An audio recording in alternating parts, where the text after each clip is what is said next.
Phalgu care of Kuttimaman at Ayyampilly. AK Joshi എഴുതിയ ബാലസാഹിത്യകൃതി. തണുത്ത കാറ്റും അകലങ്ങളിൽ ഇടികുടുക്കവുമൊക്കെയായി ഇടവപ്പാതി വരവിന് തയ്യാറെടുക്കുന്ന ഒരു സായാഹ്നത്തിൽ ഫൽഗു ഏകനായി ഗ്രാമീണ ലൈബ്രറിയിലേക്ക് പുറപ്പെട്ടു. അതിന് തലേന്ന് എല്ലാം കെട്ടിപ്പെറുക്കി ബാബുവും വീട്ടുകാരും കണ്ണൂർക്കു പോയി കഴിഞ്ഞിരുന്നു. അതിനും മുമ്പത്തെ ദിവസം SSLC റിസൾട്ട് വന്നപ്പോൾ ബാബുവിൻ്റെ സുരേഷ് ചേട്ടന് നല്ല മാർക്കുണ്ടായിരുന്നു.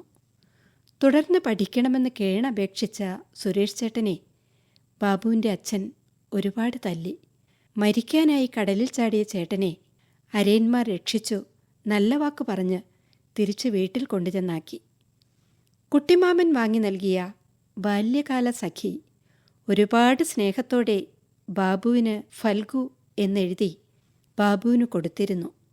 വലിയ എഴുത്തുകാരനാവാൻ ആശംസകളോടെ ബാലകവിക്ക് എന്ന് വാത്സല്യത്തോടെ പറഞ്ഞുകൊണ്ട് രാജൻ അയ്യമ്പിള്ളി അവനൊരു പേനയും കൊടുത്തു. വീട് വിട്ടിറങ്ങാൻ നേരം സതിച്ചേച്ചിയോടും ബാബുവിൻ്റെ പെങ്ങന്മാരോടുമൊപ്പം ഭാമച്ചേച്ചിയും രജനിയും അമ്മിണിയും അയൽക്കാരായ ശാലിനിയുടെ അമ്മയും ശാലിനിയുമെല്ലാം ഒരുപാട് കരഞ്ഞു. വല്യച്ഛനായ തങ്കപ്പൻ ചേട്ടൻ സുരേഷ് ചേട്ടനെ കെട്ടിപ്പിടിച്ച് സമാധാനമായിരിക്കണം, നീ നന്നായി വരും മോനെ എന്ന് അനുഗ്രഹിച്ച് തൊണ്ടയിടറി സ്വന്തം കണ്ണു തുടച്ചു. എല്ലാം ഓർമ്മയായി. തുള്ളൊഴിഞ്ഞ കാവുപോലെ വിഷാദമൂകമായി കിടക്കുന്ന തങ്കപ്പൻ ചേട്ടൻ്റെ പറമ്പ് പിന്നിട്ട് ലൈബ്രറിയിലേക്ക് നടക്കുമ്പോൾ ഫൽഗുവിന് ഒരു തോന്നലുണ്ടായി. ഒന്ന് ബാബുവിൻ്റെ വീട് വഴി പോകാം.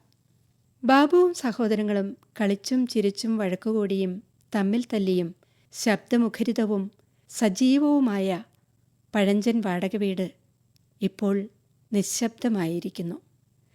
പശുവഴിഞ്ഞ തൊഴുത്തിൽ ഒടുവിലിട്ടുകൊടുത്ത പുല്ല് ഉണങ്ങിക്കഴിഞ്ഞിരുന്നു. ആഞ്ഞിലിയിലെ ആളൊഴിഞ്ഞ ഊഞ്ഞാൽ അപ്പോഴാഞ്ഞു വീശിയ കാറ്റിലാടി. അന്തരീക്ഷം ഇരുണ്ടു മൂടി. വലിയ ഇടിക്കുടുക്കത്തോടെ ഒരു മഴ ആർത്തലച്ചു പെയ്യാൻ തുടങ്ങി.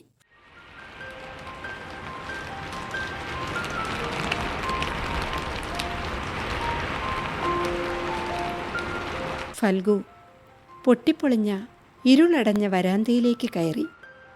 ബാബുവിനോടൊപ്പം ഒരിക്കൽ സിനിമയ്ക്ക് പോയപ്പോൾ ഷോഡതിയടിച്ചു കിട്ടിയ മസിൽമാനായ സിനിമാ നടൻ്റെ ചിത്രമുള്ള കലണ്ടർ ചുവരിൽ തൂങ്ങുന്നത് അപ്പോൾ മിന്നൽ വെളിച്ചത്തിൽ ഫൽഗു കണ്ടു.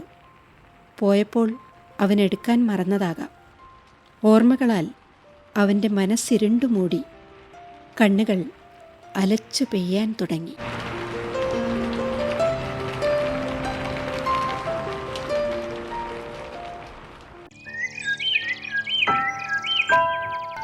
പ്രിയപ്പെട്ട കൊച്ചു കൂട്ടുകാരെ, അയ്യമ്പിള്ളിയുടെ കുട്ടിമാമൻ്റെ ഫൽഗുവിൻ്റെ കഥ ഇവിടെ സമാപിക്കുകയാണ്.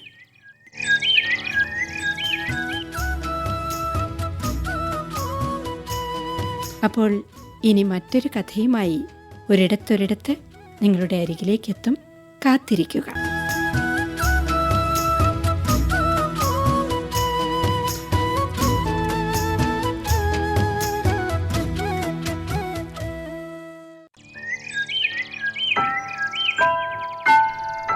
Phalgu care of Kuttimaman at Ayyampilly. AK Joshi എഴുതിയ ബാലസാഹിത്യകൃതി. വായിച്ചത് പ്രീതി ജോസഫ്.